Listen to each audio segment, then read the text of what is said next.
আজকে রান্না করব আমাদের গাছের কুমড়ো শাক।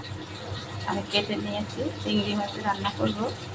আর এখানে নিয়েছি কলা ভাপিয়ে নিয়েছি, কলা ভর্তা করব চিংড়ি মাছ দিয়ে। এখনও শুধু সিদ্ধ করে রেখেছি, রেডি হয়নি। আর এখানে পাতলা চিংড়ি মাছটা ঝোল হবে দুটো দিয়ে আলু দিয়ে। আমি তার জন্য কিছু চিংড়ি মাছ নিয়ে নিয়েছি, এখানে চিংড়ি মাছ ভাজা আছে। আর এখানে কিছুটা কাঁচা আছে।